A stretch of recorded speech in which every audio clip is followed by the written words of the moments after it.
Hello guys, in today's video I will be showing you how to fix Capcut keeps the open problem. So the answer is easy, just go to the settings and then scroll down to the apps section and then go to the search and search Capcut and then go to the storage. Here you will find this clear cache option, click on it. Now you can go check it if it worked, and if it didn't you can try to restart your phone or turn the Wi-Fi off and on, or the Bluetooth or the airplane mode. Also you can try to clear data, but be careful. If you clear data, all these applications data will be deleted. This includes all files, the settings, the accounts, the databases, etc. So be careful if you want to clear your data.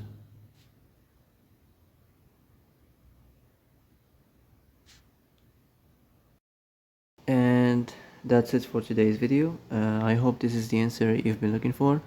If you like this video, don't forget to like and subscribe, and see you in the next video. Thanks for watching.